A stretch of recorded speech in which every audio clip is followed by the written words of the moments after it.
3, 2, 1. Is it recording? Yeah. Okay, we'll do it again. We'll do it. 3, 2, 1. Welcome back. Guys. Wow. Welcome back. Okay, we have. It's been not too long, right?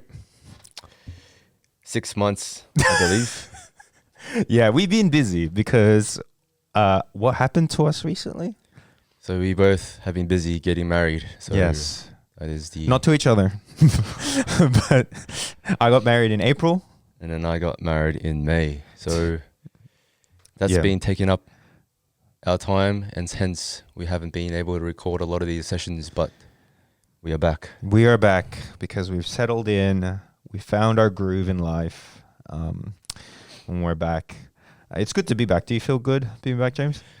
I think so. I Yeah. think we have a special treat for you guys tonight. Yes. In light of our new guest, I don't know if you guys noticed, we were wearing pretty sporty things because we find our guests quite sporty. I wonder who that is. I wonder who that is. Yes, suspense is killing me. But before we do, what do we normally do? We start off in prayer.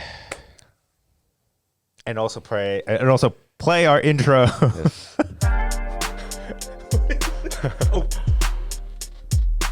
Wait, am I pressing the red button?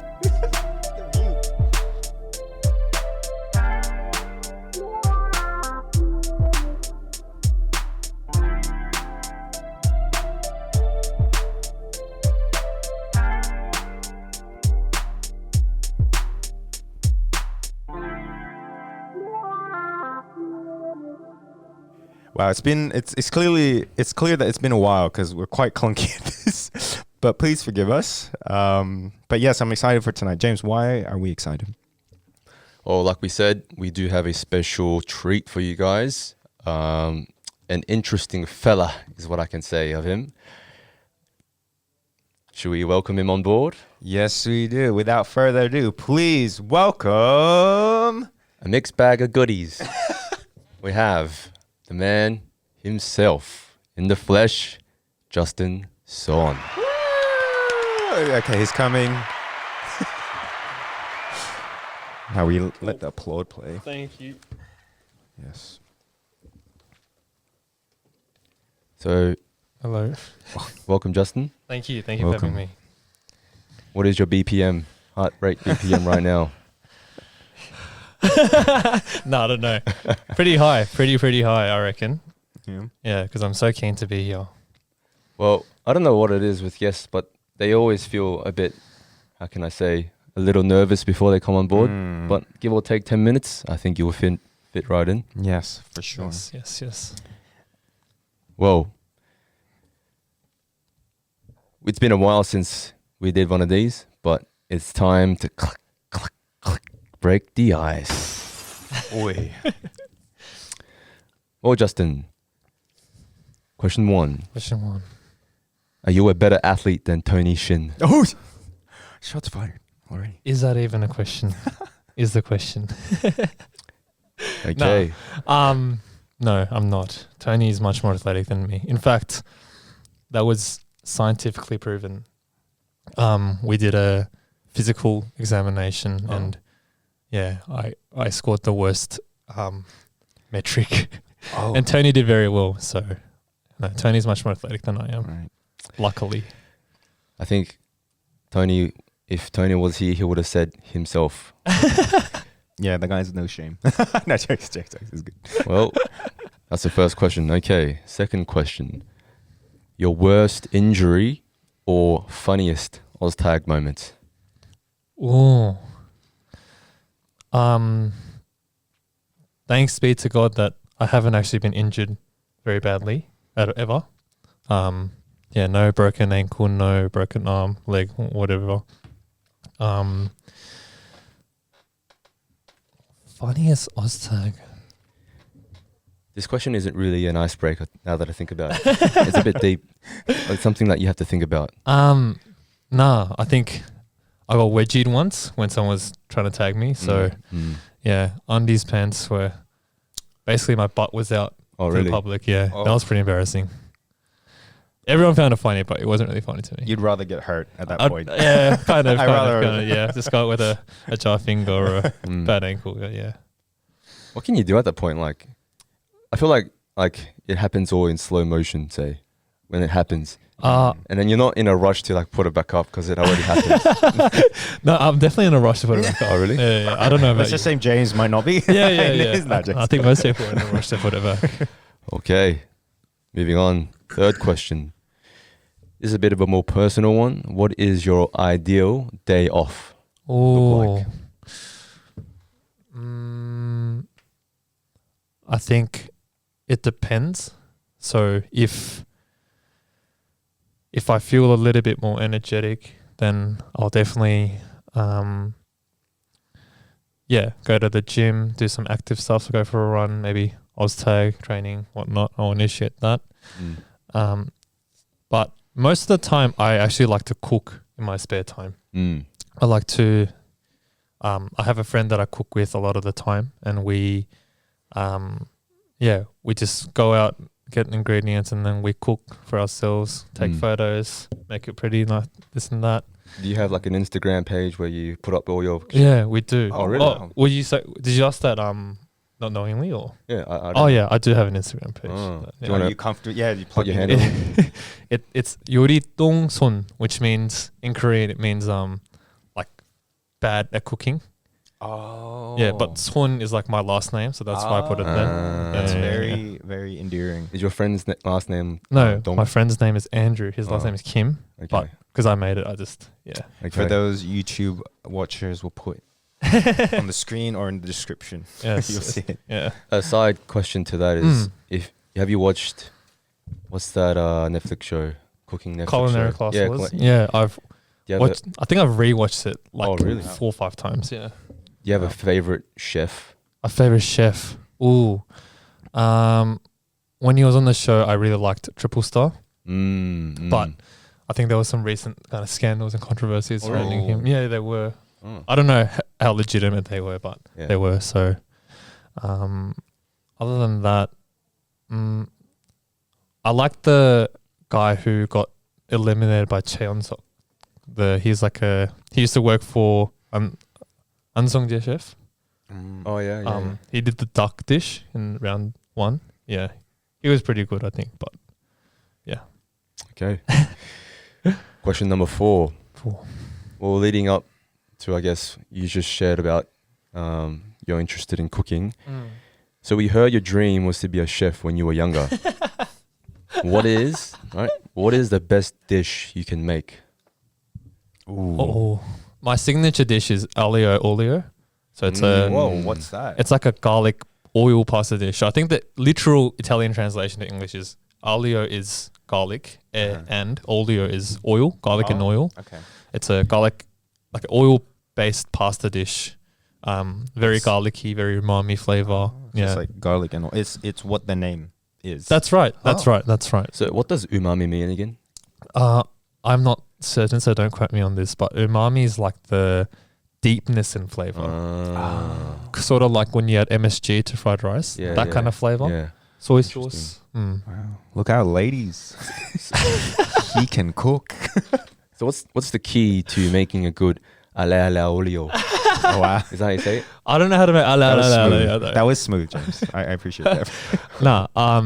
I think the low heat from the beginning. So you heat the oil very slowly and cook the garlic very slowly. So it allows a lot of time for the garlic flavor to be infused in the oil. But you don't want to overcook the oil, overcook the garlic either. So Otherwise you'll get burnt. that's right. Okay. Yeah. Okay. Mm. Well, we'll see if people flame you, whether or not. We'll see in the comments. I don't think we below. have any Italian viewers, so I don't think so. Okay. Oh yeah. Yeah. you never know. You never know. YouTube is a big world. Mm. Question number 5. If you woke up tomorrow with a new talent, Ooh. anything, right? What would it be? Does it have to be like realistic? Well, you can't say my new talent Flying. would be flying. Yeah. Okay. Yeah, it's got to be something Right. that can be. In the realms of possibility.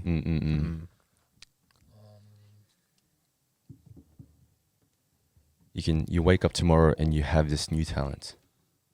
Maybe photographic memory. Oh, Yeah. that's a good one.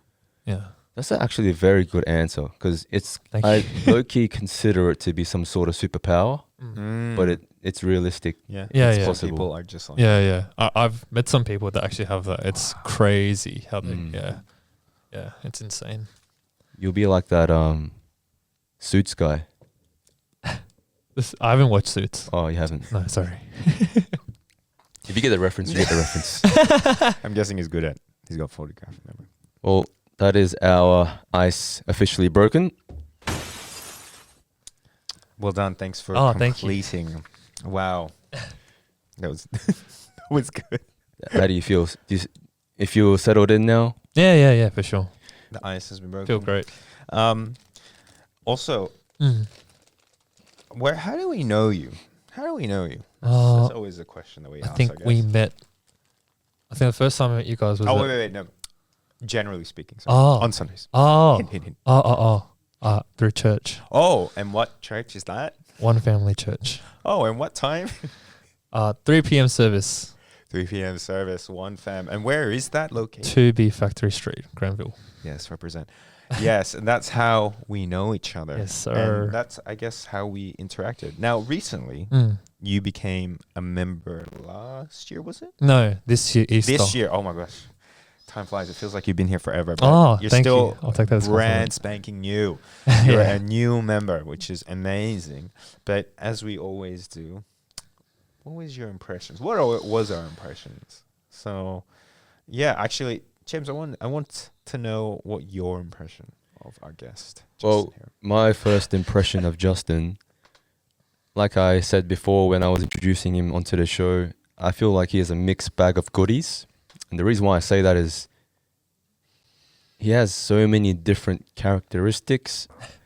Well, not characteristics, but the way he is in general is everything is a little bit of a surprise. So if you guys don't know, he plays the cello.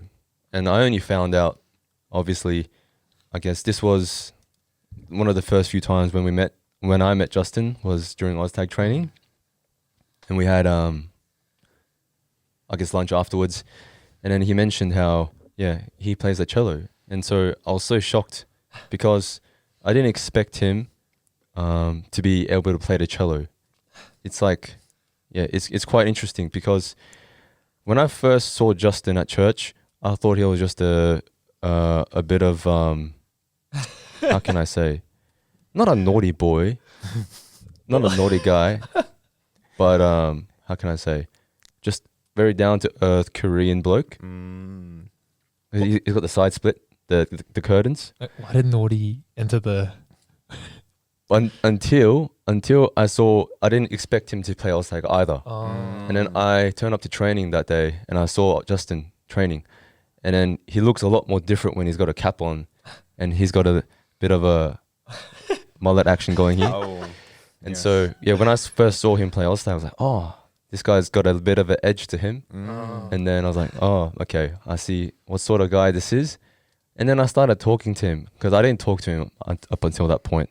And then we've shared a few words during training and then obviously during lunch, like I said. And then I realized like he's not what you expect. Like you expect him to be very like cold or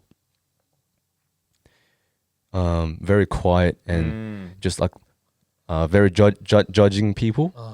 But once you get to talk to him, he's very he talks very well. He's very very kind with his words. You know, even today when we were having dinner, like you see what happened? Some fluff entered into my plate, and he reached over Wow. and he It was picked it up. It was a fly. Was it a fly? Yeah, it was like a little I bug. thought it was a fluff. No, it was moving. Oh, really? Yeah. Anyways, So yeah, that was my first impression of Mr. Justin. thank you. What about you? My impression of Justin. Yeah, actually, when I think back, I always saw you when you first started coming to our church, like in that grade where Ricky and all them. I saw you like hanging out Yeah. with them a lot, and so I was just like, you were there in my peripherals, and but I didn't know you. Yeah. And the first time we actually interacted was OzTag training. That's right. where, because I'm still a part, for some reason, still part of the OzTag chat. And they just announced that anyone can come along. And so me and Daniel, your brother, came to one of the trainings. And that's when I actually got to talk to you because but yeah, my impression when I saw you, again, you seem like someone that was more of a like someone that would come to church socially, and you're just here for the good times, and that was my poor judgment, of course. But that's what I just thought you were, like a party boy. And so because you got this like kind of cheeky smile and stuff like that. Okay. And so it was just interesting. And then when I spoke to you at the training, you were quite nice and somewhat bubbly and really like wanting to have conversation and somewhat connect. And so I was like, I was really taken aback. And so that's when I was interacting with you a lot more since that point onwards. Like if we saw each other, we'd handshake and say hello. And then all of a sudden I saw you on stage playing cello. And then I get your mixed bag sentiment right there, because definitely mixed bag, because I didn't think you would play cello either. You have this like, bad boy exterior with this like sensitive musical exterior, but then this athletic like, and then he cooks as well. And now that kind of you cook and you want to be a chef, you're just like you're all rounder, mixed bag. Definitely like these bag of lollies. Party bag. Please sponsor us. Please, Allen's, give us free lolly. Allen's. Yeah. So that was just my impression of you. But you were a surprising person to get to know. And thank you. Still, I'm very grateful to get to know you more. Yeah. I think we also talked a lot at young adults camp as well. Yeah, for sure, 100%. Yeah. Even though I'm not a young adult, I know what you're all thinking. But anyway, what was your impression of James? Now it's I guess. Yeah, so I think first time I remember interacting with James was at the OzTag. Like there was at Granville. I just thought you were like the cool kid on the block. And I was a bit tripped out because like you came with your brother, but because like the similarity is the same. So I think one was walking behind the other, and it was really hot that morning, I remember. So I was like, am I seeing a mirage, or is it actually like, is it actually seeing double? Yeah. But I realized you're taller than Daniel. That's all I say. Thanks, mate. Yeah, all good. You've won him over already. But yeah, you just seem so cool. Yeah. And that was my first impression. Like a cool, like just cool. Like I think cool is just the best word. I'm not as cool as you two. So when you spoke to him, was there any difference in change, or you still thought? No. Still thought the same. Oh, yeah, still thought the same. Like, because you're like pretty like well built, sporty. Yeah, that's what I thought. I'm getting red. Yeah, like he's blushing. You're making him blush, dude. I haven't seen James love a guest so much. Oh, likewise. What about IJ? IJ, very different first impression. IJ, I was actually quite intimidated by, because if anyone has a cold exterior, I think it's you. Oh, yeah, I get that. I think it's you, and I feel like this isn't meant to be like this is just my observations, but I feel like you don't smile usually. You're quite stern in the way, like when you walk and stuff, you're quite stern. So yeah, because I think when I first saw you, you had that very strong, like intimidating kind of first impression to me. But as I got to know you, and then like the conversations that we shared at Young Adults Camp, I was so taken aback by. Oh, sorry, not taken aback, but I was reminded by how I shouldn't judge someone by the cover, because you were so warm and endearing to like my story and how God has worked His wonders and miracles in my life. And because I think when we were talking that time, it was like one of the first times we like had a proper conversation, and what you did really well was listen. I think when people ask like, what's your story? They just kind of like put it out there just to get to know the person and to like kind of, it's like a form of small chat, like an illusion of small chat. But because you were actually like, oh, so what is this? What did that? And like you were genuine. I could feel your genuine interest. So I was like, oh yeah, wow, this guy's very, very warm, despite how intimidating he looks. Yeah, but I still sometimes get that. So please smile more. Actually, yeah, you're not alone in that. My wife always tells me, she's like, "Are you angry?" I'm like, no, I'm just, my face is rest. It's comfortable. I'm just comfortable. I'm not angry. So, yeah, well, if the wife says that, then you definitely need to smile more, bro. Yeah. I think it runs in my family. My mom, I think I get it from my mom. My mom's exactly the same. Oh, okay, yeah. But yes. it may sound like we're like really talking each other up, but I guess a part of meeting up together like this in a podcast is to encourage one another like this. Yeah, 100%. Obviously, all glory goes to God, but yeah, it's nice to have you, Justin, Oh, in the church as well as a member now. yeah. And Praise the Lord. you know, you've been getting a lot of screen time lately because you also appeared on the One Family Instagram page. What's it called? Hoof? Yeah, Humans of One Family. Oh, okay. I think they stole the idea from New York Times. Mm. Humans of New York. Oh, I think, yeah. that's a clever branding gimmick there. So that, and then this, a lot of screen time. A lot of screen Poster time. child. He's after Lucas's title. Oh, is Lucas the I versatile? I feel like Lucas is always Oh, yeah. No, somewhere. I'm nowhere close to Lucas. No. Yeah. Speaking of, I guess, church and our faith. I guess we come to the next part where we share a bit of how God has been, I guess, speaking to us. Has there been any verses recently or even generally that you go to like reassure, comfort yourself in your faith? Yeah. There's a couple, but just for the sake of simplicity, I'll pick one. It's from Romans 7, I think, verse 19, 25-ish. It's not the whole thing, but it goes something like, the good that I want to do, I don't do. The evil that I do, the good that I want to do, I don't do. The evil that I don't want to do, I do. Who will save me from this body of death? Thanks be to God, through our Savior Jesus Christ, through our Lord Jesus Christ. And the reason why I'm so encouraged by that verse is it just shows that when we feel like we're not perfect enough to receive God's grace, and the times we're like, I'm not worthy and I'm not, like, who am I to deserve this? It's not only the fact that you'll never be perfect, but God knows that you're not perfect. You were born a sinner. So you were born imperfect, but in His image and through Jesus, through our Savior, we were redeemed. And I think it's so hopeful for as not even just as a believer, but to anyone who hears that, like, it's like you're kind of being made innocent for anything that you do. Yeah, any guilt. Like, in God's eyes, we can do no bad. Like, kind of like a baby. Like, when you have a child, like, the baby can't do anything bad in the parent's eyes, right?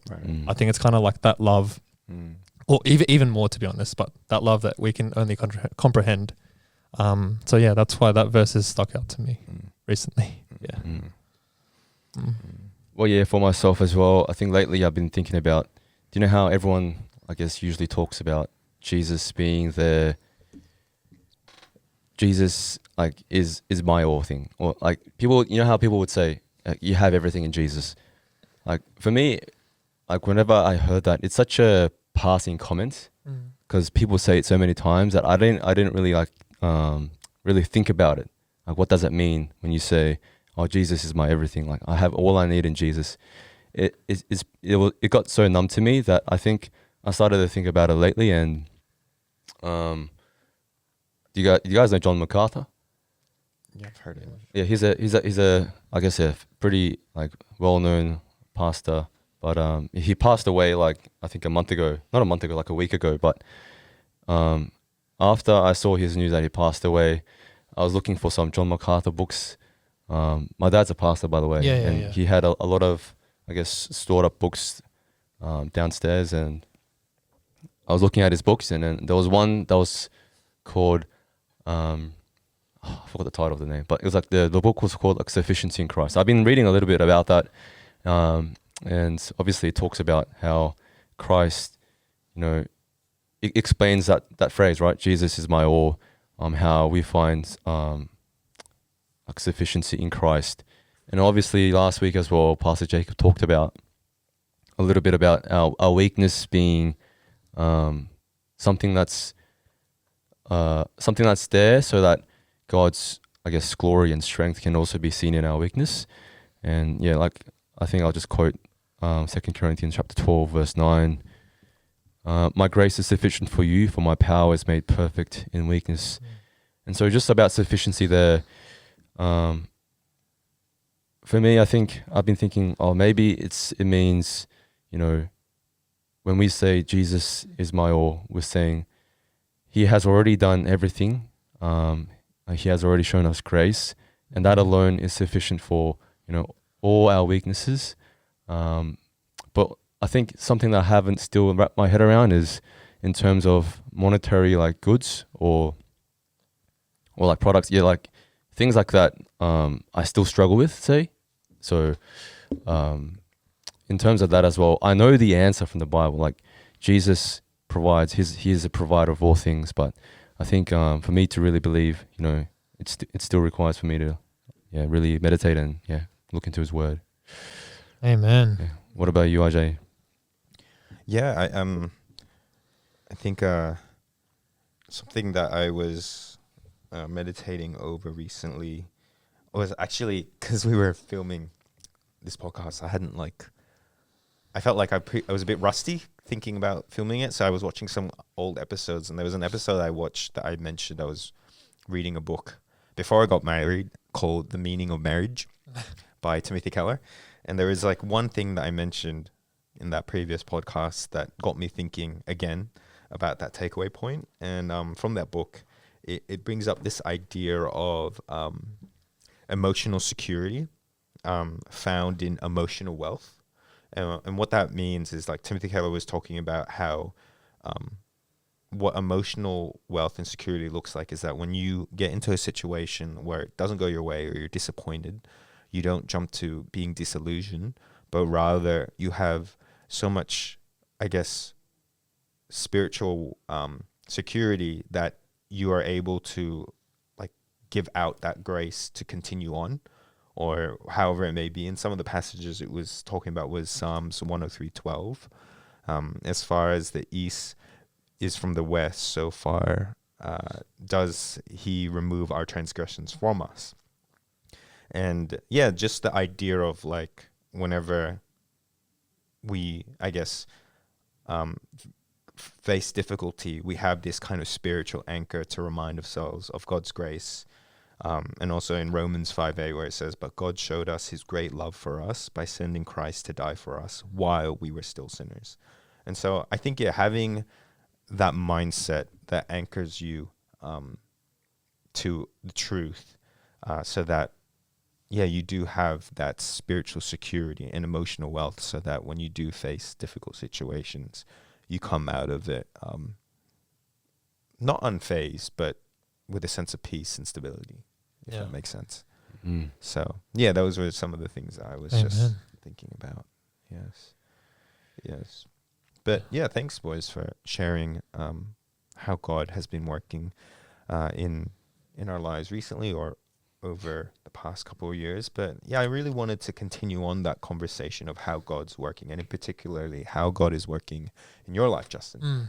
So, if you care to share, I guess starting from your background, if you grew up Christian or you came to know Christ, how did that all come to be? Yeah, so my testimony doesn't have any like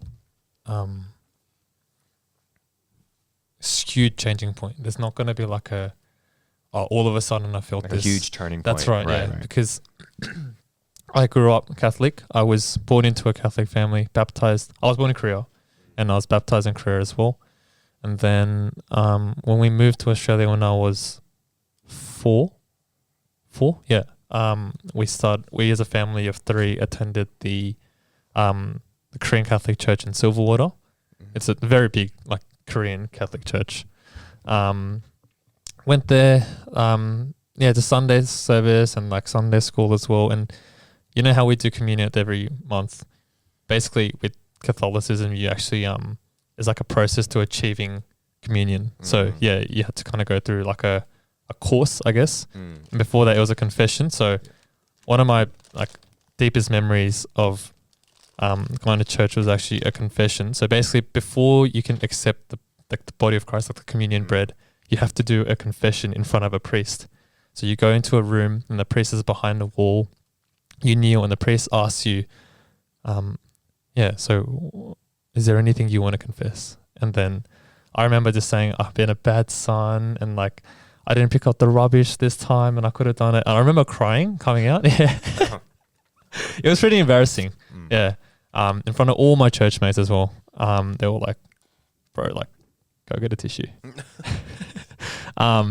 And then from year 4 to 6, I went to a Catholic primary school as well. Oh, okay. So yeah, I had a kind of a not strong Catholic background, but very active Catholic background. Like Catholic church, Catholic school, and then from year 7 onwards. So throughout high school, I didn't go to church, partially because I had a lot of commitments on the weekends because my school required that of me. I'm not making an excuse because I definitely did have time thinking back to go to church on Sundays, but yeah, I just didn't go to church also because like my parents stopped going to church on Sundays. So, yeah, I think in the time I thought I had no way, or there's no point in me going to church if my family's not going. But when I was like year 7, actually it was from between year 2 to year 7, I was serving at a missionary choir run by Sezun Church.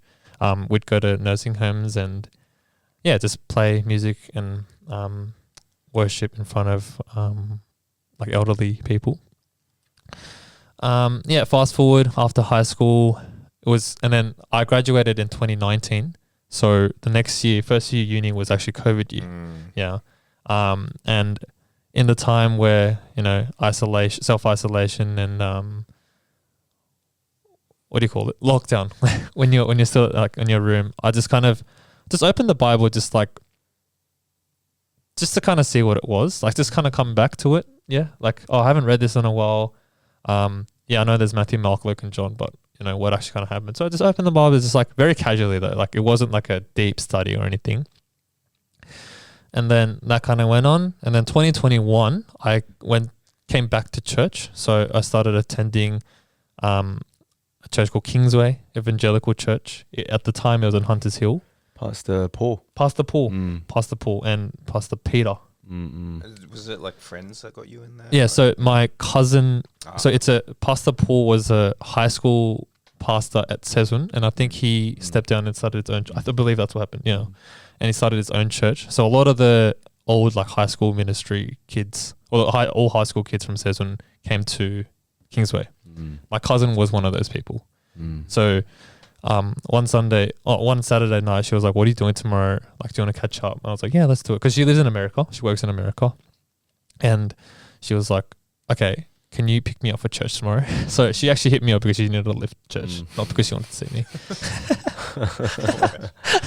God found a way. Yeah, God found a way, exactly. And then, went to that church for a couple years. But it was like, at first it was really good. Every Sunday,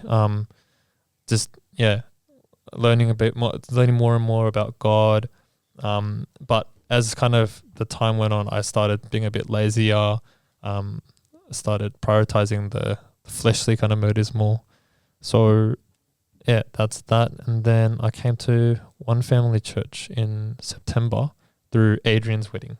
Yeah, that's how I found out about this church. Oh, okay. And I was actually looking for a church to move to. Okay, so what sparked that all of a sudden you wanted to move church? Yeah, that's a good question. I'm not trying to put the old church under the bus or anything. Right. It's just your... Yeah. But because you know how before I shared about how I was, I served in a missionary. So I played cello there as well as a kid. And so from there, I had a really genuine like desire to serve in church, in music, in the praise team. I wanted to use like, I don't want to say talents. I think God-given abilities to play. Gifting, yeah. Yeah. God's gift for me to be able to play the cello for his purpose, for his works. Because I could see that even as a kid, like I'm just playing, like how good can a 9-year-old really be? But if you see like the grandmas and grandpas, they're all like really smiling and like almost very emotional and whatnot. So I had a very big desire to serve in church like that as well. But with Catholic church, you don't really get that opportunity because it's a very formal type of worship.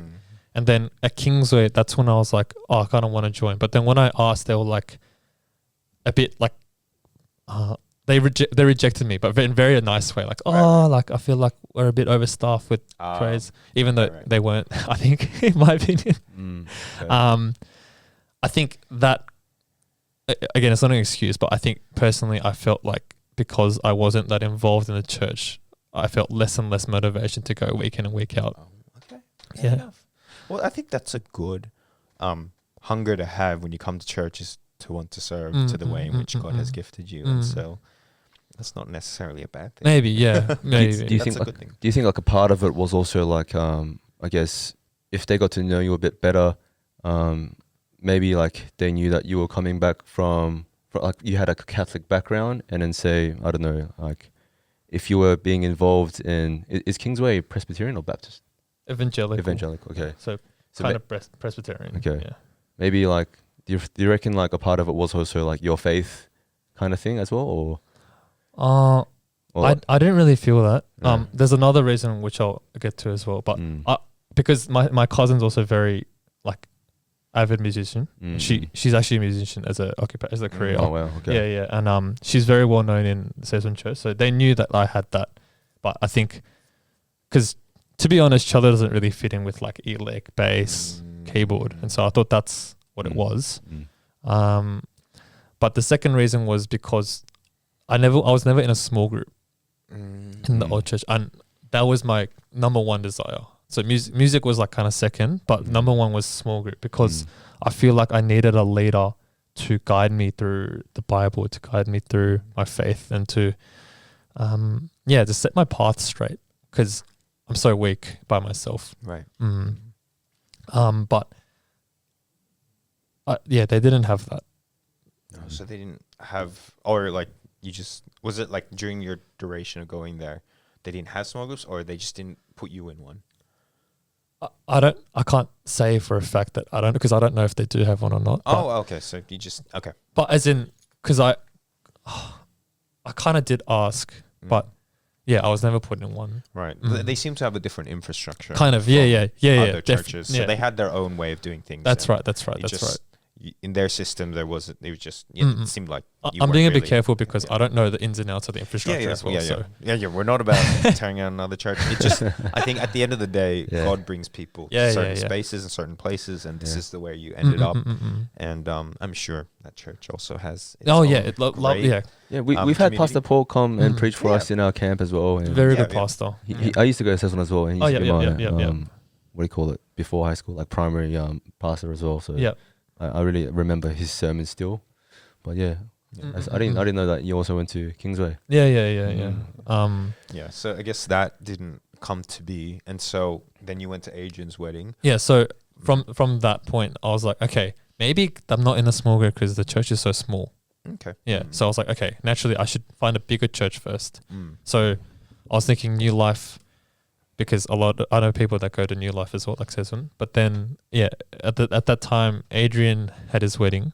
It was at our church, and then, yeah, I kind of enjoyed Pastor Jacob's sermon. I caught up with people, old faces that I hadn't seen in a while, like I hadn't seen in a while.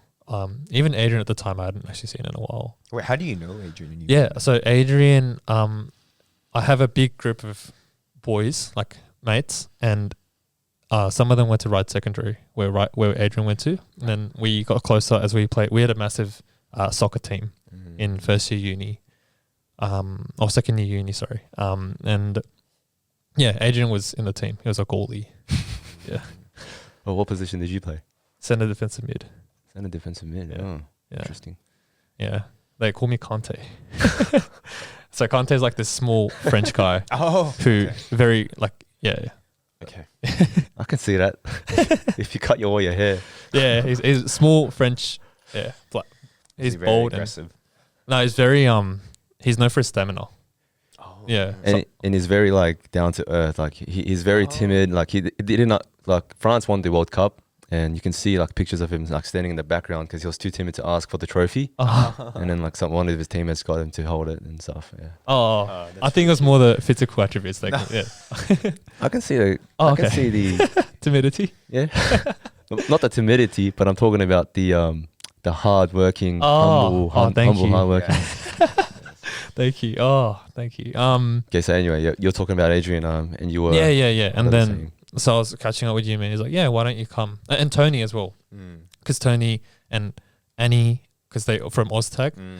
And then I was like, yeah, I think I'll try come here. And then I asked Tony like what time the sermon is. Came at 3 p.m. And then I still remember like first couple of sermons I went to. It was about Ephesians.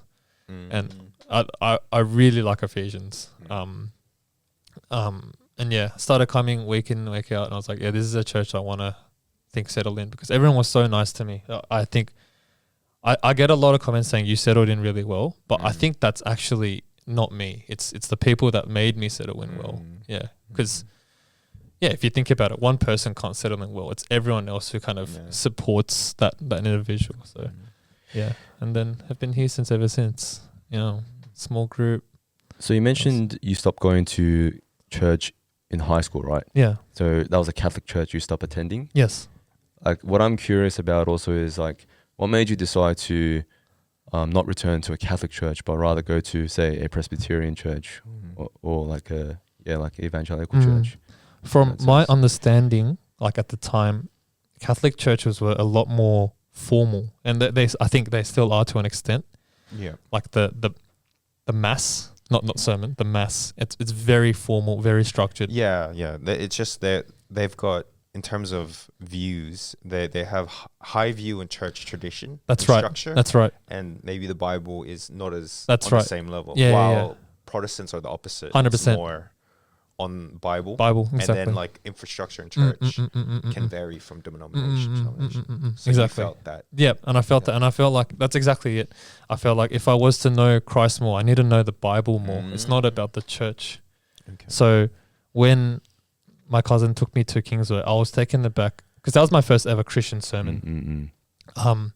It was so, like, it was lighter compared to like a priest in a mass, but it was a lot more like understandable, like digestible. Right. I think the congregation, like, demographic also helped because they were also young adults. But yeah, it was just so easy for me to be like, oh, so this is what Christ is talking about. This is what wonders he's working in my life. This is what this passage means. This is what this passage means. Right. Yeah.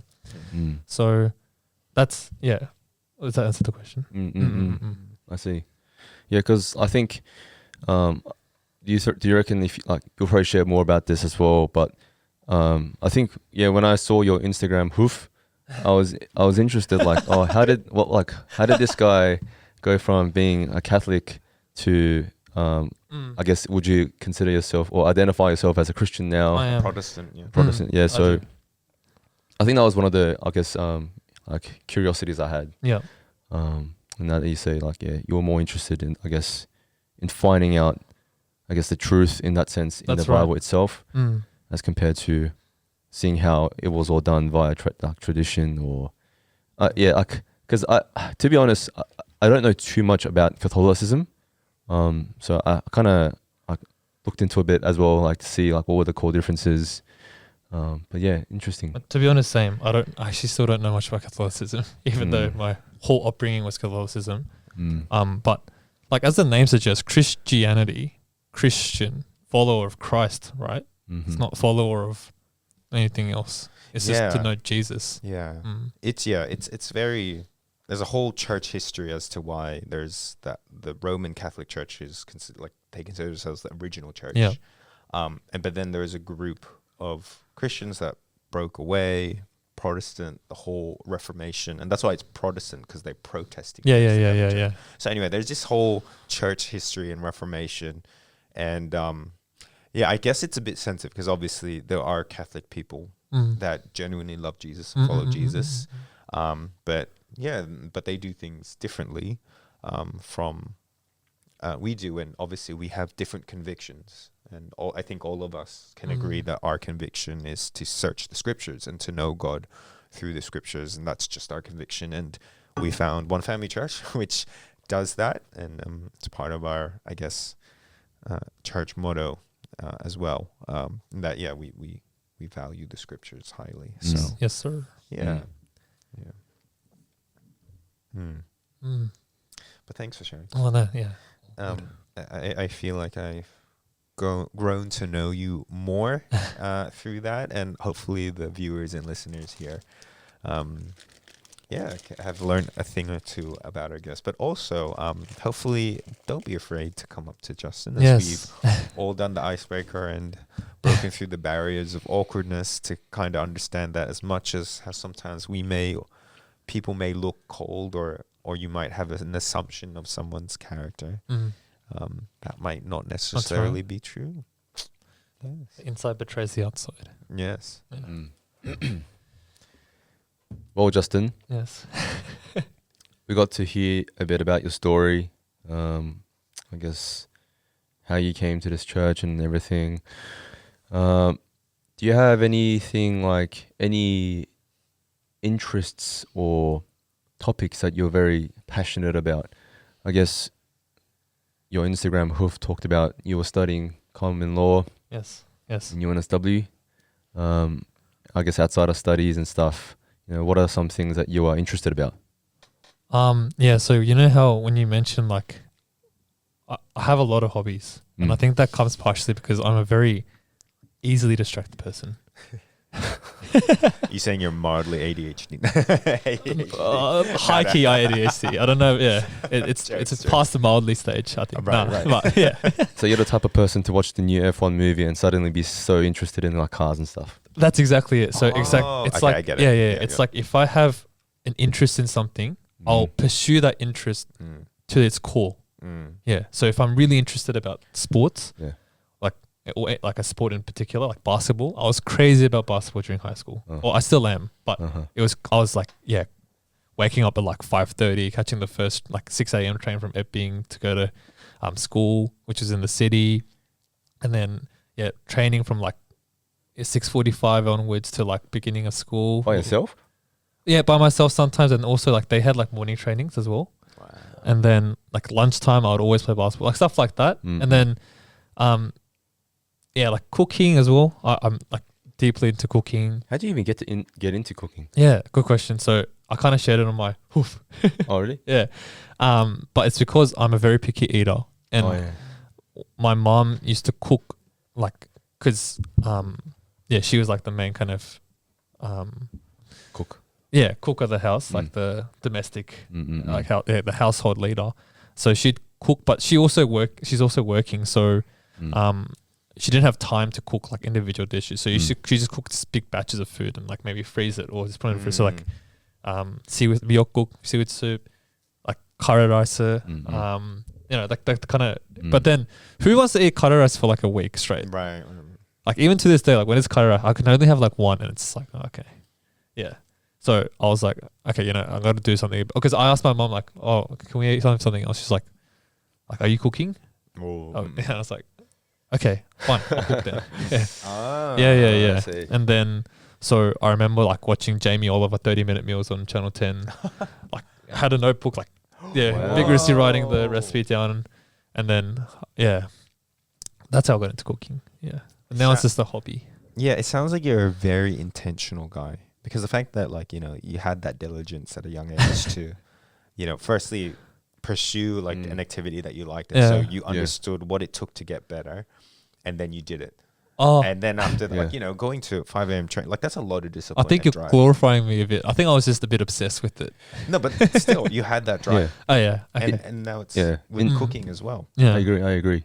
Intrinsic motivation, I think, is what they call it. Mm. Oh, okay. Yeah, maybe. The ability to force yourself to like continue pursuing whatever it is you're passionate about. Yeah. But- Some people aren't like hooked. Like they are hooked, but they don't have the I guess they don't want to like The drive. the Oh, drive. Yeah. but it's actually like the reason it's not like as good as you guys make it sound. Like this is a pretty funny example, but at your wedding, you played a song. It's called Rain Song by Mm. Epic High, yeah, featuring Cold, right? yeah, And Cold collab. yeah.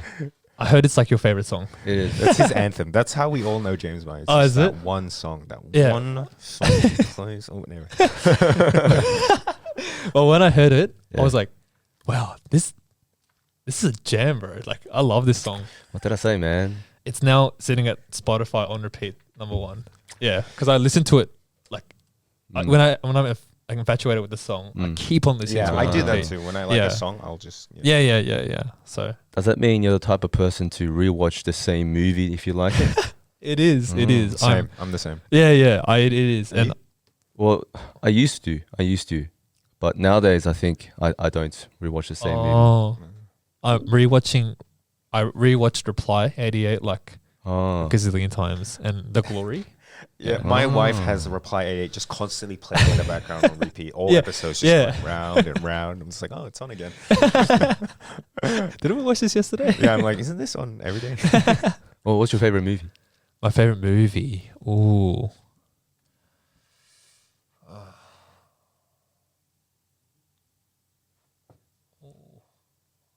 I don't know. Nothing comes to mind actually. Like What's one that you've like? Oh, Inception. yeah, Inception's a really good movie. I love Inception. Mm. What's one that you keep playing? Like you find yourself just I don't playing? really replay movies. Oh, it's just series. Yeah, just series. series. Yeah. That's harder to do though, Is it?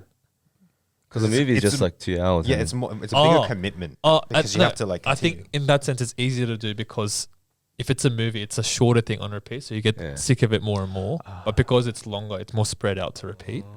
Yeah, I think so. That's my logic. Well, what's your favorite genre then?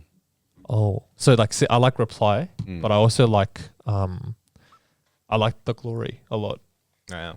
Yeah. Have you But seen they're that very one? two different genres. I haven't watched both of them. Oh, so Reply is very like I know what they are, Nostalgic. what they're about, but yeah. I see. So they're two different genres. So, yeah. but I would say generally I like action. Mm, So when you asked about my movie, Inception, Tenet also came to mind. yeah. Tenet. Interstellar. Yeah. Or the Christopher Nolan. Chris movies. Nolan, yeah. I see. What about say Oztag? So I guess the whole church knows that you're a better Oztag player than Tony. The DC 2.0. DC 2.0. Oh, He's- no, he's- no. that DC's title belonged to Tony, but now he's been stripped off that belt. The pound for pound belongs to Justin Son. Oh, wow, big claims. Tony, if you're listening to this, that's all James. That wasn't me. No, Tony, he said that. He thought it. Kidding. What made you get into Oztag? It was actually my ex-girlfriend. Ah. So yeah, when we weren't dating, but Mm. when we were talking, she was like, this was 2020. She was like, yeah, there's a society in UCIT that's holding a Oztag tournament as soon as lockdown finishes. Why don't we do that? Oh, okay. And then I was like, yeah, okay, sure, why not? And then that tournament, I invited a couple school friends, it's like mutual friends from here and there, and then they invited some people, so we made a team. Mm. And then we went out that night for dinner and some drinks, and then we had a lot of fun. And then the boys that coincidentally just came together for like a Oztag tournament, we actually became the best of friends Mm. somehow. And because we all knew each other like separately, but we were never a group. And then and then we were like, hey, let's play Oztag. And then we started like playing like socially here and there. And then I found out about Korea Oztag. Mm. So yeah, did you know about Korea Oztag? Mm-hmm. Yeah. I found out about Korea Oztag through just a friend, and I just went to the trials just to see like who's there, because I didn't even realize that there were that many Koreans playing Oztag. And then I made the team somehow, and then Mm. just been at it since then. How long have you been playing now? I've been playing. So I started my first like social season in 2021. Mm. But then, do you know how was that break because of lockdown? Yeah. Yeah. So we had a massive break from like, I think it was like March to like September, Yeah. August. Yeah, I think it was like that. So end of mid end of 2021. So how long has that been? 1, 2, 3. Around 4 years. 4 years. Mm. I see. Yeah. But I'm not DC 2. But DC's like in a league of his own. Did you play with DC in the Korea Oztag I team? did play with DC. That was my first year and his last year. Oh, Yeah. It means something. He's passing the torch. It's metaphorically. The torch never went to Tony in the first place. It was hidden with Justin all this time. No. We love you, Tony. Oh, I'm the just Tony joking. I'm just joking. James is shots fired, man. We Yeah. love Tony. Mm. I see. How has playing with the One Family team been? Because you joined this season, right? I did. What's that been like? It's been great. Actually, it was a little bit daunting in the beginning because it was actually pretty exclusive. Because I'm quite close to Adrian, Mm. but in the beginning, like they're like, oh, that's like, oh, Justin, you got to join the team. You got to join the team. And then I was like, yeah, okay, I'm down. And then they were like, just talk to Adrian. And Adrian's like, oh, it's pretty full, eh? Yeah, they keep everyone like that's in it or place says, yeah, come and join. But then when you do ask, like the people in charge, they're Yeah. like, actually, No, but to be fair, like it was a huge team. That's why there's 2 teams now. I yeah, think. no, yeah. Was it always 2 teams? No, it was one. Yeah. I remember there was a season I played, James played, and like it's always only been the one team because it was just on that cusp of being too big but not big enough to like warrant the second team. But now there's enough people. Yeah, it's been great. The OB team, there's an OB team and a YB team. Oh yeah, I'm in the- expand what those OB names. is short for old boys and YB is short for young boys. Oh, I thought it was old blood and young blood. But Oh, okay, old it's blood, boys. that makes more sense. Oh, okay. Yeah. Probably not old boys, young boys. Sorry. Where'd you get old boys from? I don't know. Boys? I don't know. Well, it OB. starts with B, so Yeah, B. that was the next B word. But I thought it was new blood and young blood. Oh, old blood and You're right. young blood. You're right. You're right. My bad. I thought it was old boys as well. Because Oh, DC, is it? Oh, that's because I always hear DC say those phrases. oh yeah, yeah, So yeah. Yeah. I'm guessing that's how it came to be because Oh. he is the boss. Yeah, he is the boss. But yeah, I'm in the OB team. We're in Div 2. And yeah, that's we play in the Homebush competition, and Homebush is like very well known for like its quality. Homebush is very I'm serious. It's like the Premier League of. oh What would you say? Is it the Bundesliga or the? yeah. I don't think it's the Prem. The Okay. Prem is like Central Coast, Okay, Penrith okay. areas. Okay. Yeah, maybe Bundesliga or like Serie A, like Serie the A. high teams, like very high, and then the kind of like Okay. But Homebush is very well renowned to like have its quality because their state cup team won 4 in a row a couple of years back. But anyways, we're in the Div 2 team and it's been great. I think interacting with people in and out of church, Yeah. there are its similarities and there are its differences. And like I love how we can share that kind of. It's a very big passion of mine. I love how we can share that passion in the fellowship and in the kind of in the guidance of God. Yeah. And we actually versed a very quality side. They came back from a retreat. I couldn't go to the retreat because of I had a wedding, but they came back. We versed a quality side this week, and like we smashed it. Yeah. So they were like making jokes about how we're cheating. We have 9 players on the field. You have the Holy Spirit as well. Oh, really? Yeah. Because we Wow. played really well. Yeah. Wow. Praise the Lord. Praise the Lord. PTL. Yes, Okay. sir. Man, I see. Yeah. What is it about Oztag that like hooks specifically Asian Australians? I think because footy is such a big sport. The footy culture in Australia is huge. But I think most Asians aren't physically built for the kind of the brute of the sport. Yeah. But we like to play, but our strengths are like the nippiness, the stamina, The agility. change of direction. Exactly, agility, change of direction. So I think Oztag provides that avenue. Oztag and touch, yeah. But touch infrastructure is much bigger than Oztag. So you have a lot of good people in touch. So it's hard for people to compete. Okay. And tag like the mixed teams as well. It provides like social, Social aspects. That's right. Yeah. So rank the players from most valuable player to the least valuable. I'm joking. It's the least valuable Tony. Oh, I think that was the wind. Yeah. Tony. Who said that? I don't know who said that. Love you, Tony. So there's sport, I guess. I guess you talked about Oztag. Are there any other sports? I guess you mentioned basketball. You said you were part of a soccer team as well. Yes. Wow. Are there any other sports that we should know about that Mr. Justin can play? Swimming. I used to swim a Of lot. course. Like Oh. that's just like the Korean kind of growing up. Yes, but I was never like great at swimming. But Oh. yeah, I won't drown if you put me in a pool. I see. That's Yeah. it. Yeah. So- But I like a lot of sports. I just happen to have pursued like basketball, soccer, and Oztag that kind of deeply What sport do you think you're the best at? right now, or in my primes for each sports. Wow, this guy has a prime for each sport. Oh my gosh. Well, he is 5 a.m. Well, right now, training.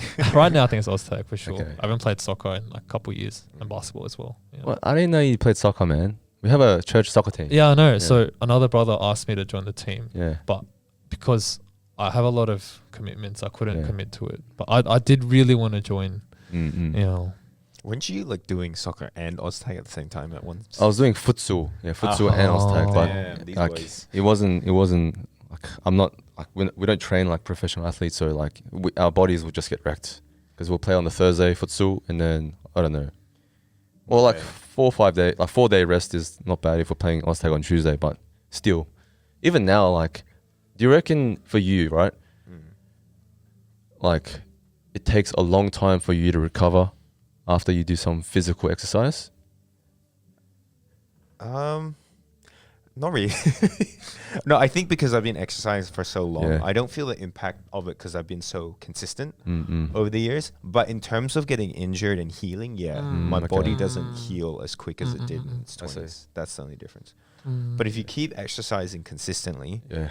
like you don't, well, I don't feel it. So like I can play like, because I remember I was training. There was one stage I was doing Oztag training in the morning. Then I go to the gym and then I do volleyball at night. well, And then I was fine, and I just did that. that's crazy. I was playing. I was just doing all that, and yeah, I was super shredded back then. You know. Yeah. And I was very single as well. So Are you still running like 7Ks like every day or something? nah, not anymore. I've regressed in my 7 running. Ks every day. Yeah, there was Wow. a stage, but I swear it's the treadmill's fault, because I swear the treadmill at my Oh. current gym that I go to, I switched gyms, and it's just it's all out of whack. Yeah. It feels like I'm gonna fall over whenever I run on it.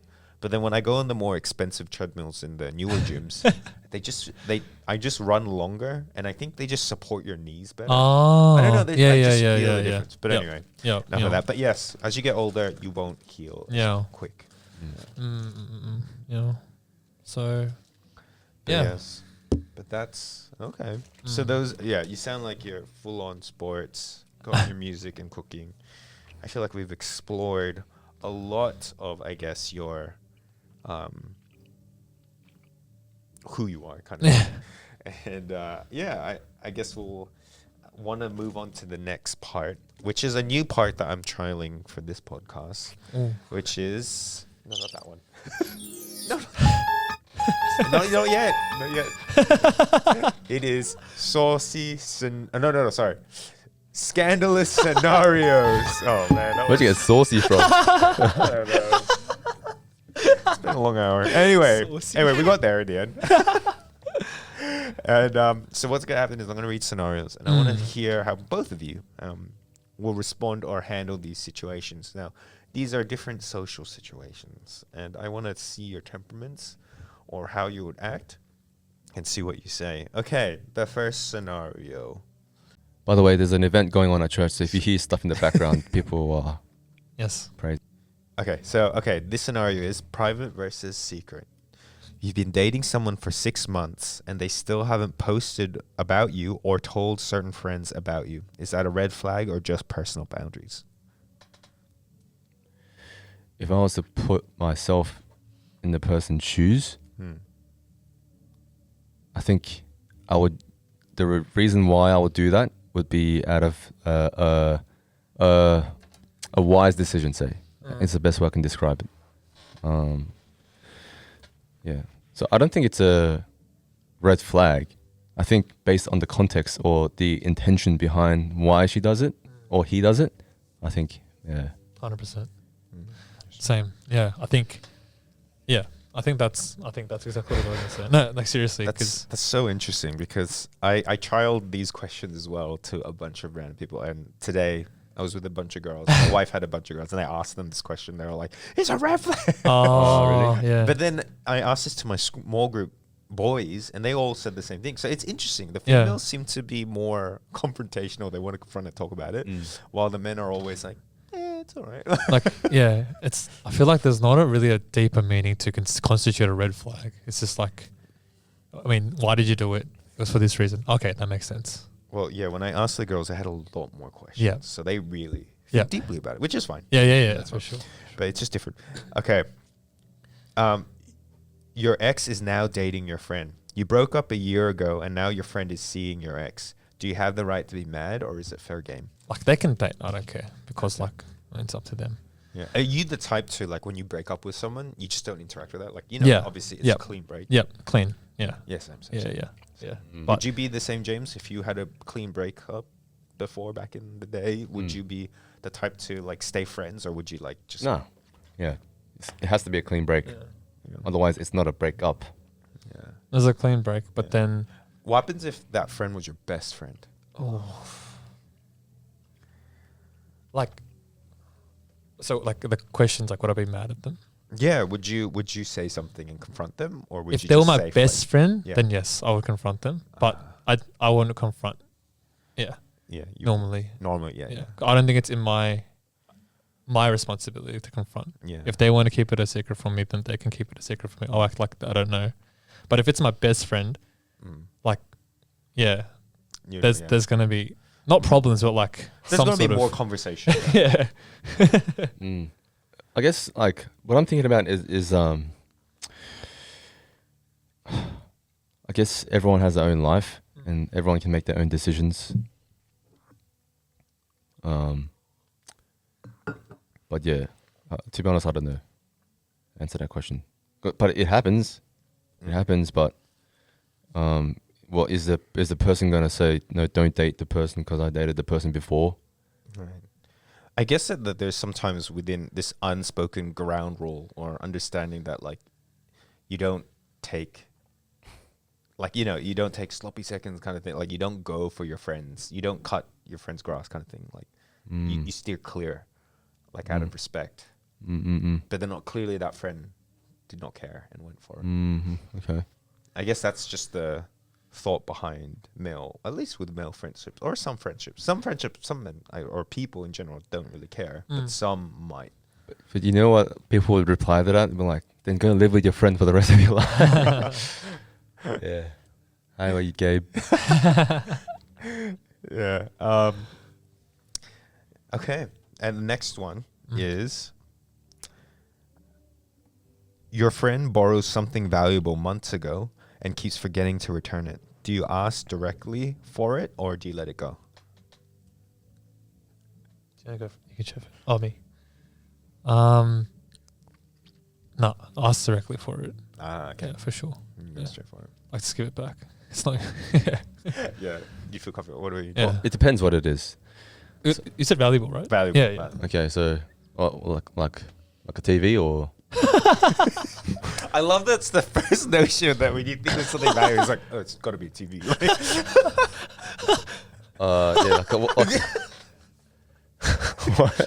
Like, yeah. Why was that the Well, first yeah. thing you thought of? I was just like that was the first thing that was Do you borrow a valuable. lot? Do you lend a lot of TVs out to your friends? No, I use a Kogan TV right now. It's like $300.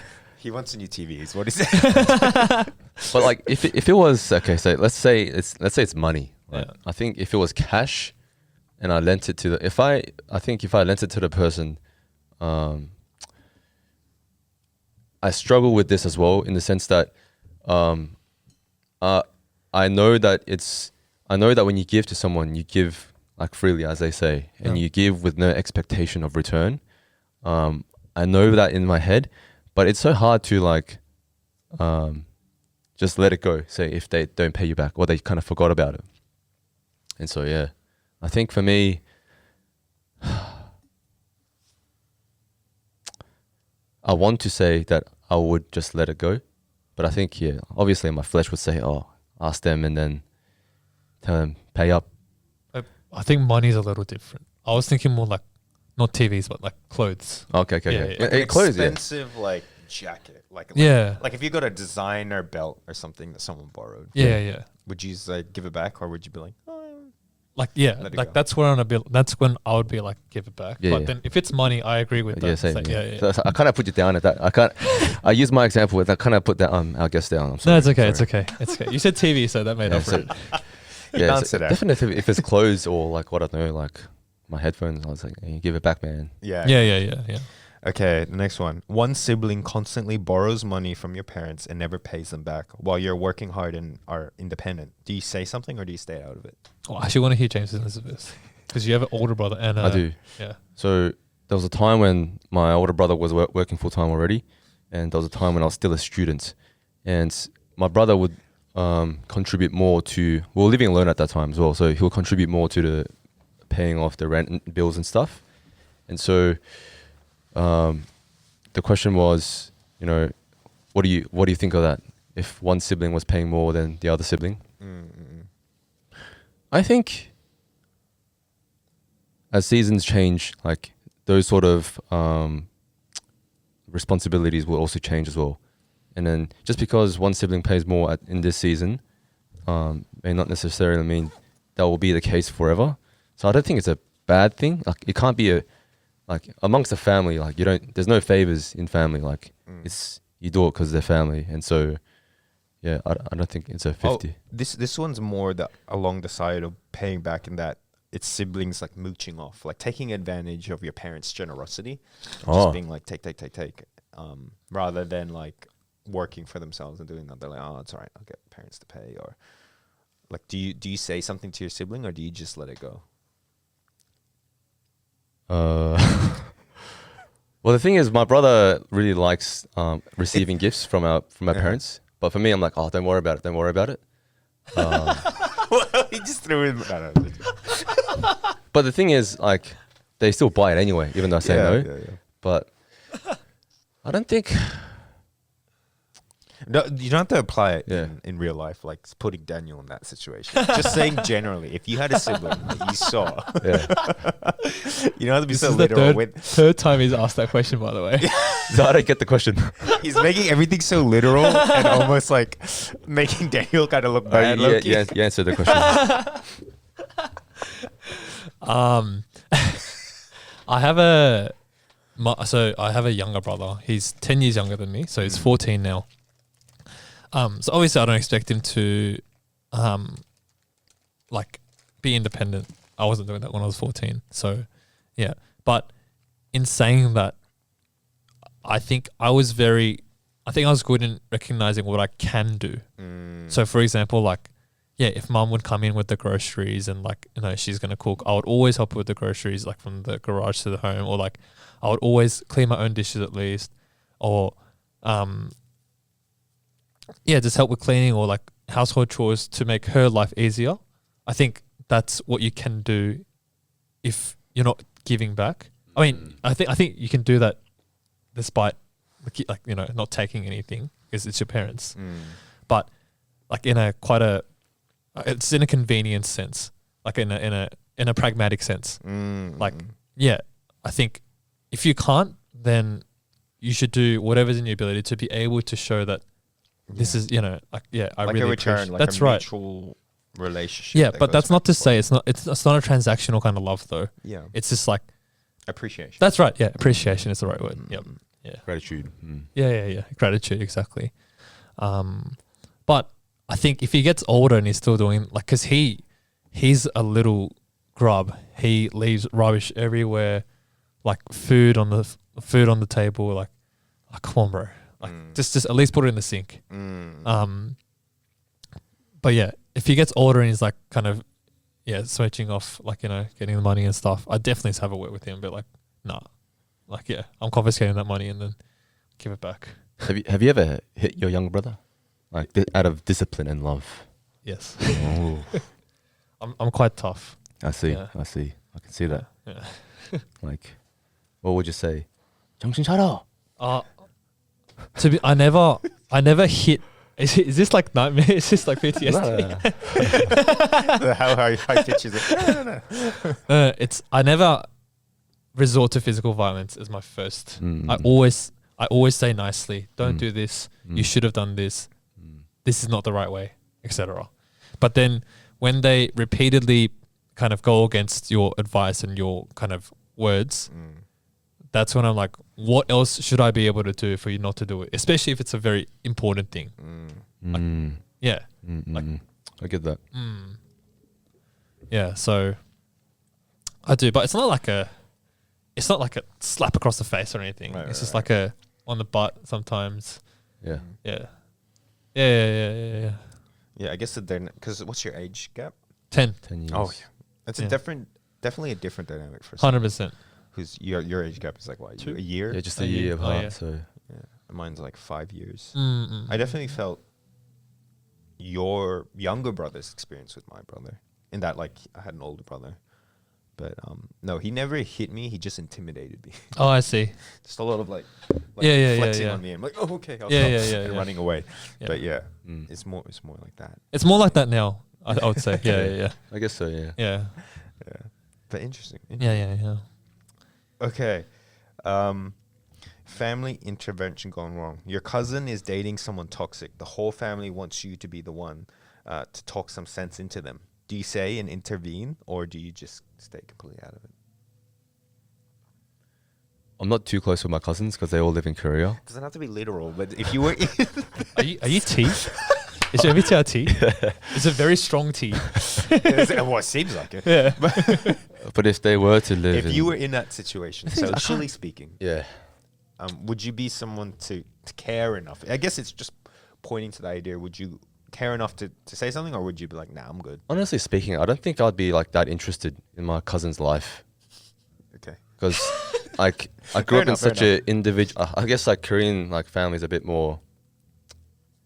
Maybe it's just because they live in Korea. Honestly, like I can't imagine it. Like Do you have family and cousins? Yeah, and stuff? I do. Oh, yeah, right, you My mentioned your cousin's cousin. my cousin's wedding was the reason I couldn't go to the Ostak retreat. Right. But like, I'm so glad that she met a guy who's so ingrained in his faith. But yes, I would confront her if Yeah. she was in a cultural relationship for sure.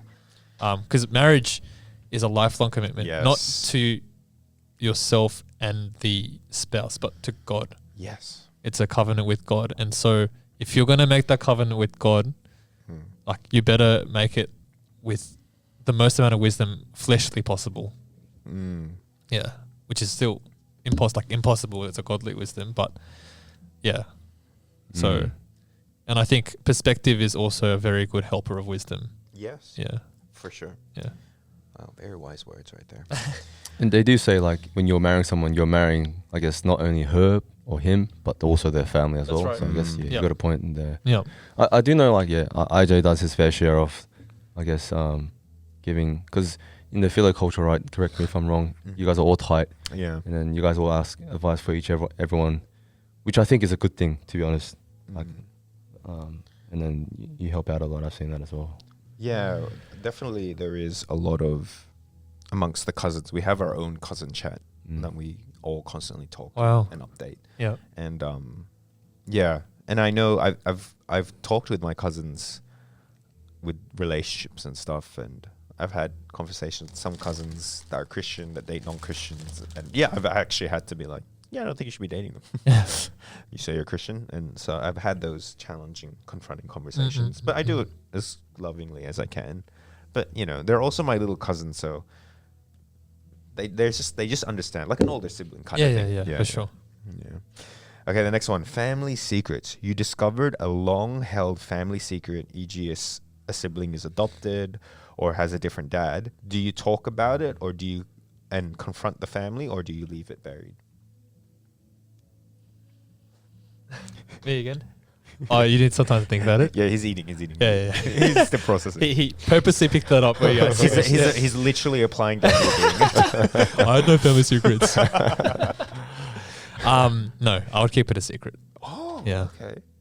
I think if it was kept a secret from family member to family member, it was kept a secret from family from family member for a reason, to protect. Because I think family is all love. And so if it was a secret, then I was never meant to find out what's the purpose of me confronting them about it. I think I will need some time to digest it for sure. But yeah, if there's a secret, I won't expose it. Yeah. Mm. And out of respect for them as well, Yeah. you know, just because I feel a little bit like, you know, like disappointed or whatever. It's not like, Right, yeah. right. I think you have more of the idea of the reasoning behind their decisions to do it. That's must right. be pretty big for them to keep it a secret. And 100%. you're trying to respect. Yeah, exactly. Interesting. Because yeah, I asked this to a group of girls, and they're all like, "No, we're going to tell. We're Yeah. going to find out." And I guess they would- want that conversation. So it's just different Yeah. parts of understanding and closure that they seek is different. I agree. Yeah, I agree. I think for me, what was I So, yeah, I think I would definitely be. It depends on the degree of the severity of it. The secret. Yeah. Mm. Like- Adoption's pretty severe, right? Yeah. Because then, but the thing is, if they do find out, the ramification of that is, and this is what the girls were saying, the ramification of that is they're gonna feel even more betrayed and hurt and want to. And if it does come out, that's the fire that you're playing. But if you do confront it, at least there's that time of process. But again, it's It's it a double-edged really- sword. Yeah, it is a double. There's always pros and cons Yeah. to whatever anything. But that, when I was thinking of that, I was thinking like, do you know Squid Games? Like, what about that baby when she grows up and she's like, "Where are my parents?" And he's like, "Well, I'm not gonna tell you why." Yeah. Like, do you keep it a secret from that baby, or do you tell them the horrors and atrocities Yeah. that their parents had to go through? That baby's a warrior. Yeah, that baby's crazy. AI Oh, baby yeah. things. Yeah, it's so fake. It was so fake. Yeah, 100%. Yeah. Because a real baby, or it's either they get like that fake robotic baby that will look fake, either way, Yeah. or AI. AI. It was so AI. Yeah. Nice. Okay. And the last one, what should be the last one? Now, this is thinking about the future. Actually, for all of us, really. Parenting clashes. You and your spouse have decided on specific parenting styles, but your parents keep undermining it when they babysit, e.g. giving sweets, ignoring screen time limits, so on and so forth. Do you confront them or stay grateful for the help? Well, if you think about it, your parents are only going to come, I don't know, like once every month. And so I think in those scenarios, like you just be flexible. Be flexible. Yeah. I hear a lot of couples see their parents once a week during. Even that if it's early once stage. a week, still like It's still flexible. they only coming over, say like, I don't know, like 4 hours. Right. I think it's different if you are living with your parents and your child. That's true. But yeah, that's the only thing I could think of. I think we haven't disagreed in any of these scenarios yet, and we are yet to, because I agree. I wouldn't, yeah. Because I think it's just a simply type of different love Yeah. that grandparents may show children versus the parents that show children. Mm. The only, I guess, scenario where I could see myself intervening is when it's like a clear disciplinary belief, Mm. where I'd be like, this is something that I don't want to do. But then if my parents, if their grandparents specifically say, don't listen to mom or dad, that's when I'd be like, okay, what the hell are you talking about? Yeah. Mm. When Yeah. they just undermine you literally by Yeah. But undermining like kind of those kind of common sense of like restrictions. Yeah. Like you'd be like, of course you want. Yeah, like the kids lollies to thing, follow, like and like kind of monthly allowance. If my monthly allowance is like, I don't know, like $50 to a kid, and they give them like 100, I wouldn't take them off them. I'd just teach them how to save. Mm. Yeah, I think I heard like if you don't discipline your children well, then ultimately you're going to have to discipline their children's children, your children's children. So you're Right. essentially your grandchildren. So I think it's natural for grandparents to kind of want to spoil, I guess, their grandkids, because I guess they do know that like 29 days out of 30, their kids are doing a good job disciplining the people or Yeah. disciplining the kids and That's stuff. 100%. I think also like the whole dynamic of parents and grandparents, because like when you're a parent, you're with that child pretty much 24/7, and so there's this whole fatigue that comes with that. While grandparents or uncles and aunties even, you only get like a little bit, so you can take Yeah. whatever crazy it is. Yeah. So that's why like, and then just be like, okay, it's back to you. Yeah, like I don't yeah. get like, you get a break from it Yeah, while yeah. the parents have to deal with it. And I can see why, like whenever I looked after kids, I had like a whole season in my early teens where I looked after like 5 toddlers with my other cousins. And being in school holidays and being stuck with them like entire weeks and days. Yeah, I see why parents get so uptight with sugar, 'cause kids literally go like mental. Yeah. You give them sugar and they're just literally for like 2 hours just run in circles. I'm like, yeah. oh my, like this is drugs. Like this is why the parents get so upset. And Yeah. I can see why. And I remember, recently my dad and mom will just give my nephew like Yeah. chocolate, and he just doesn't Yeah. switch off. And I- then my yeah. brother's just like, okay, here we go. Come here, we're going home. Mm. But I think like, because I know my parents were very strict, like when I was growing up, and I heard that my parents were also very strict to them. But when I was still my grandparents, they were never strict. yeah, Yeah. I think it's because they don't get That's to, exactly, yeah. yeah, they're that fatigue of looking after, and also them missing that point of their You- own kids. Yeah, that yeah, they yeah, yeah. once kind of, had, and Mm-mm. and kids seem to bring it out of old people. Yeah. I know both of my parents are like, oh, kids, eh? And I'm like, calm down. It's too soon. Yeah. Yes. Yeah. But yes, thank you, Justin, for joining us Oh. tonight. Thank you for having me. Thank you for sharing snippets of your life, where you are with God, and just the things that make Justin Justin. Yes. Sports, music, and all. And Mm. no, it was a pleasure having you. Oh, thank you. I can see his eyes turning red. He's got bloodshot eyes. He's on, what are you running on, like 5 hours of Was it? sleep? Or 2 hours of sleep, was it? Yeah, something like that. But I'm, if you guys are down to talk after, I'm more than happy to do. I'm not that tired. For sure. For sure. To be honest, I just want to go home. I bet my eyes aren't even red. No, he's just saying that so he can go. 100%, He's 100%. gaslighting you. into As soon as thinking he you wanna started go home. acting like the questions didn't make sense, I knew something was up, bro. His social battery is gone. Do you know how many comments I get about you When? from my wedding, Oh, really? James? Where they're like, "Oh, one of your groomsmen seemed to be really upset or depressed." One of my aunties thought like you were like depressed. I was like, "Oh, auntie, no, his social battery literally ran out, and so he had to." He was like, "Yeah, I think his girlfriend Yeah. was just like shaking him, and he wouldn't move." Well, what's your MBTI? Can I ask? INTJ. INTJ. What's yours? So I thought I was ISTJ, but I did it again, and then I turned out ESFJ. Interesting. What about you? I am an ENFJ. ENFJ. Yeah. Yes, but anyway. Anyways, On that note, you've been listening to the King's Army podcast with your host IJ James. and our guest. Justin. Till next time, God bless and stay classy. So Justin said he wanted to talk more. I said I wanted to go home, but I have to stick around as a host. How can a host leave the guests alone? James isn't smiling. He's he's struggling. tired. Yeah. He's tired. He's gonna make fun of Tony more though. That's how he'll get energy. I'm sorry. That's because I wanted to talk about. Mm-mm. Yes, and we are all about empowering our guests and talking about something passionate. And what was the topic that you wanted to talk about? Yeah, I wanted to. My topic was identity in Christ, finding an identity in God. Yes. Okay. So from that topic, what so far is your understanding, or what conclusions have you made within yourself, or what questions do you have? Yeah. Yeah. So I think that goes back to the Bible verse, the passage that I shared in the beginning, Romans 7:19, like kind of 25. I cut down the part. I paraphrased it, but just to remind, the good that I want to do, I don't do. The evil that I don't want to do, I do.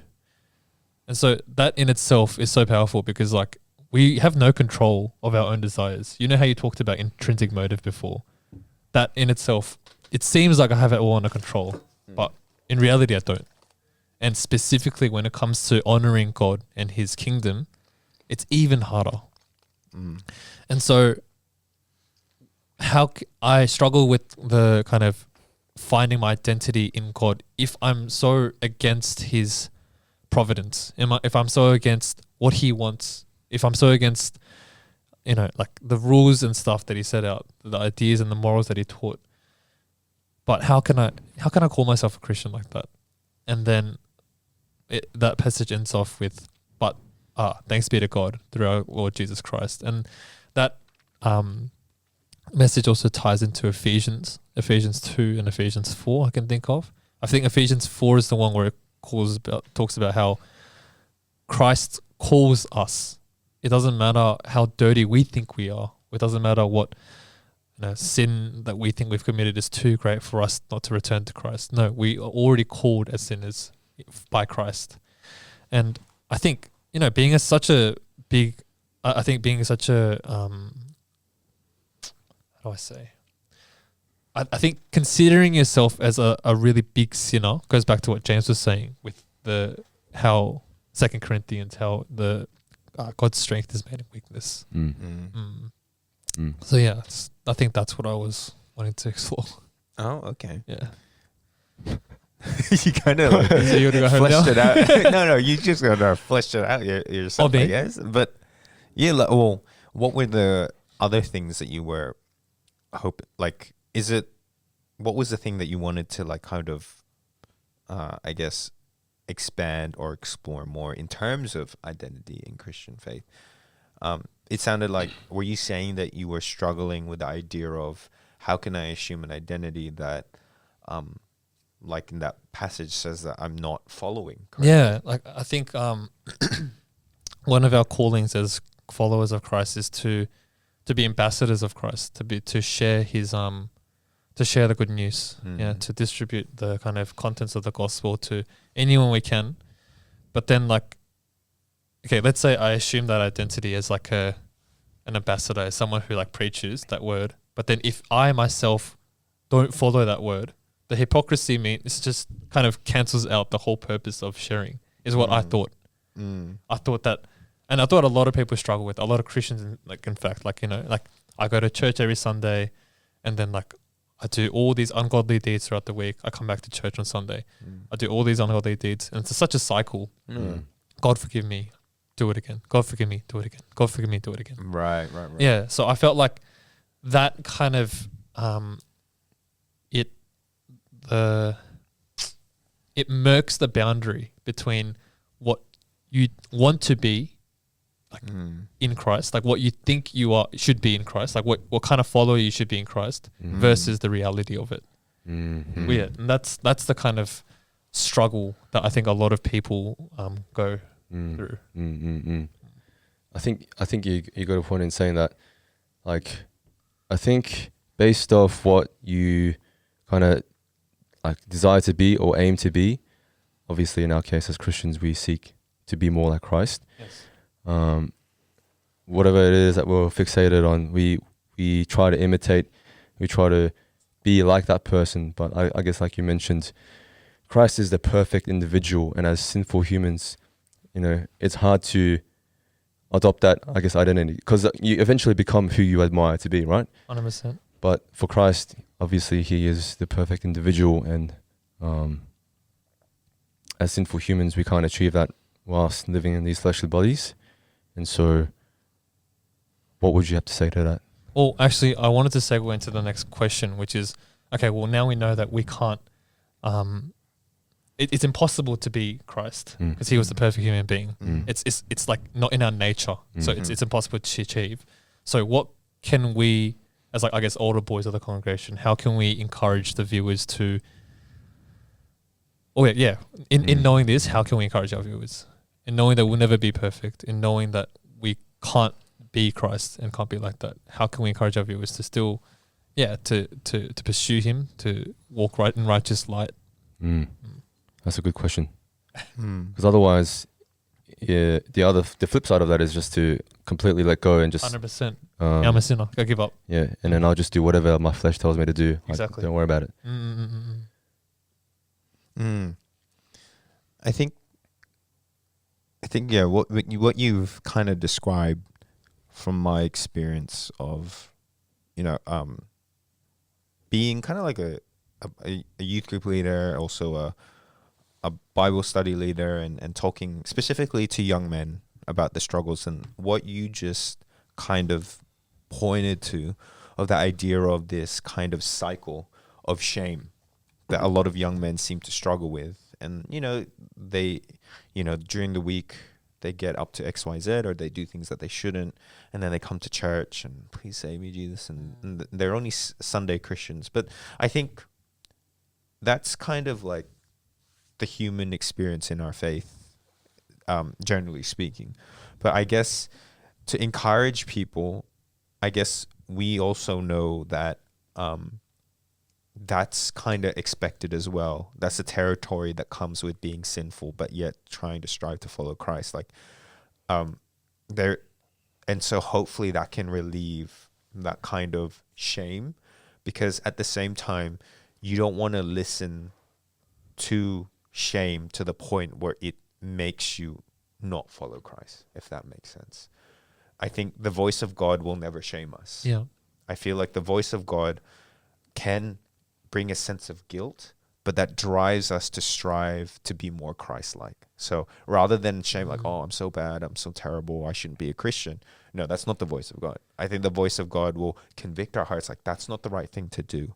But through Christ, I know I can do better. I know I can, it empowers you to follow Christ correctly and according to the word and how that is. So I think part of assuming your Christian identity is be able to recognize God's voice and the devil's voice. Yeah. So to be able to recognize that, wait, what I'm thinking, right? Like, to take a step back, when you're feeling yourself saying, I'm not good enough to be a Christian, then obviously you don't understand the gospel. Yeah. Right? Then when you take a step back and say, okay, this mindset of me not being good enough, is that what the gospel says? No. Like the Romans 5 passage says that God's great love for us is that he sent Christ to die for us even while we were still sinners. Yeah. So we know that whenever we say to ourselves, we can't be good enough or we can't be, that's not the voice of God, because the voice of God will say, of course you're not going to be good enough, but it's through Christ that makes you good. So it's not about your achievements. It's not about your performance. It's about how much you lean into Christ to do the right thing and to navigate through situations. Does that make sense? It does, but I think like to a more extreme point, you know how you shared before in 2 Corinthians. Are you okay? Yeah. It's my listening. It's my listening No, face. he's suppressing a yawn. It's my listening face. Yeah, he's deeply intent. Sorry, I'll be quick. Now we've gone longer than this before. It's all right. Oh, Yeah. okay. Like you shared the 2 Corinthians passage about how God says, "My grace." Oh, sorry, through Paul, God says, "My grace is all you need." And in Ephesians 2, we learned that, we're not saved through our works, but through grace alone, like you said. But I think, as humans, as sinners, actually, we beg to know the answer to the question: to what extent does that grace extend to? Like you said, like if we keep just giving up, knowing that, I'm just gonna stick to my fleshly desires, I keep on going into the cycle of sin. What's the point? Or another thought would be like, I can sin all I want. God's grace is there. It's a limitless grace. Yeah. And I think obviously those are polar extremes, right? Of two extremely different places to be at in faith. You could either be too legalistic or you can be too like wayward kind of thing. There's always two extremes to the faith. But I think why the Bible has somewhat, like, for example, predestination, it's a contradiction, right? It's like this idea of we have free will, but at the same time, God has full control. How can God have full control and us have free will? Like, it's just like, it doesn't make, logically, that doesn't make sense. Exactly. But the beauty of the scriptures is that it affirms both truths. And so for me, what I see is like, these are two truths and they stay parallel. They never intersect because it doesn't make sense to intersect. They always stay there. They're two truths. You don't say one's better than the other. The Bible says they're both true. So they are. And what our job is to stay in between. So we don't veer to the side where we're too much of like, like, what's the point? I'm going to sin anyway. Let's just go off wayward. But at the same time, you don't go to the other side of the extreme, opposing that. You stay in the middle, so it keeps you humble to be in both. So when you're starting to become too legalistic and say, I'm not doing good enough, it's like, well, no, grace, dude. But then when you're leaning into grace and abusing grace, you're like, no, you should be. I see. So it's like, and I feel like sometimes even with church, it's like a constant pendulum that's swinging of different ideas. Like sometimes the church, like a demographic or people will be too spiritual, and it's like, and then they'll swing to the other side where they're too like legalistic about scriptures, and you need a balance of both. You need the scriptures, but you also need experience with God and seeking God and living faith with God. You need both. It's not just black and white. And I feel like when you fall into those trenches of one or the other, you're painting the gospel as black and white. Yeah. But in reality, the gospel has so much richness to it, and that it covers all of the human experiences of the ups and downs. Yeah, yeah, and we yeah. are to stay humble in between Yeah. the truths. That makes Does like that the make sense? pursuit of self improvement. Mm. Yeah, guided Mm. by the knowledge of the gospel. Yes. Mm. Yeah. So I think that it's valid to feel those things. I'm not saying that you should never, like we will inevitably Yeah. feel those things. And the Bible, the scripture, the passage that you just read laments over that struggle. 100%. But then he goes back to Christ Yeah. and humbles himself and stays, Yeah. adheres to those truths. Yeah. Yeah. Yeah. Yeah. Yeah. Does that make sense? Yeah. Mm. Yeah. Yeah. Mm. Thank you. Yeah. Makes a lot of sense. Yeah. Yeah. At least that's how I kind of navigate to understanding. I think because, when you said like he knows their struggle and then he comes back to Christ, that Mm. just proves your point in treading between the two truths. yeah. And I think that's what's really important. Yeah. Yeah. Even with the Psalms, there's so many Psalms of whether it be David or other psalmists that write, they're always lamenting and complaining Yeah. about their situation. Psalms 42 is Yeah. like, as a deer pants for water, so my soul thirsts for you. And it speaks of being crushed by his enemies. But at the Yeah. end of it, he's always like, but God, your glory, your goodness in the past. Yeah. You go back to God, and that seems to bring a sense of peace and Yeah. understanding to the turmoil. That's actually sick. Yeah. Because Yeah. David himself, he fell to sin as well. Mm. And that's also true Mm. because as much as we think we're bad, God, like, if people were hiring those prophets and people now in churches, they would all get canceled. Mm. David was like an adulterous murderer. That's right. So Paul was literally a murderer Yeah. of Christians. Yet God Almost like a still- terrorist. Exactly. Exactly. That's Yeah. how extreme Like it literally, was. But yeah. see how God's gracious love and power can even turn the hardest of hearts, or even use a people that are so broken, but in their brokenness his glory is shown. In his brokenness, in Amen. their brokenness, his goodness can be seen and worked. PTL. Yeah. PTL. It's time to get that theological degree, RJ. No. I think No, it no, is. Yeah. No, I'm just very old. Yeah. I think you will be at this stage if you keep searching for God and failing along the way, like I did many times. And I just had to learn the hard way at times. But Praise the Lord. Praise the Lord. We are treasures in jars of clay. Oh no. I think that's right. Wasn't that what Pots was of- preached last We time? are clay, Pots of clay, something like that. pots of clay. Who preached Maybe it last is time? jars of clay. I think That was it last is week. jars. Yeah, that was last Yeah. week. We have this treasure in jars of clay. Mm. Yeah. Yes. Okay. So that was I guess that topic of identity started to veer into how do you navigate through the Christian life of understanding your own sinfulness, but also at the same time understanding grace, That's right. because Yeah. that was the tension, right? Yeah, yeah, It was yeah. grace versus sin. Mm.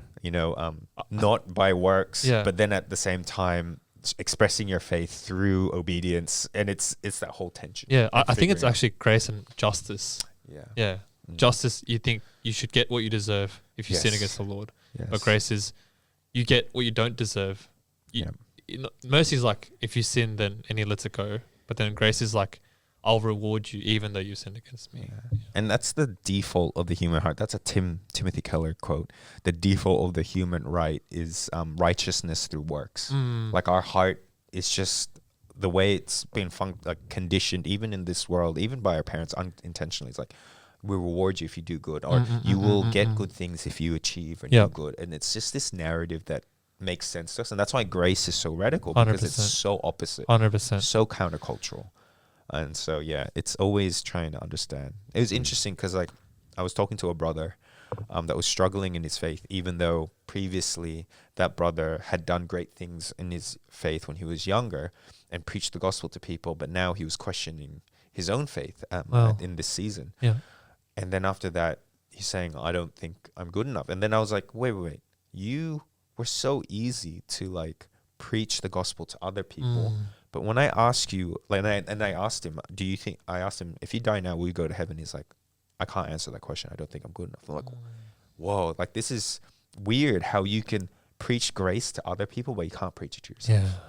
And I think a lot of young Christian men can't preach grace to themselves. They can Mm. preach it to other people, Yeah. but they can't preach it to themselves. Yeah. Because at the end of the day, I think there's still struggling with the idea of emotion, like internal security through grace and alone. Yeah.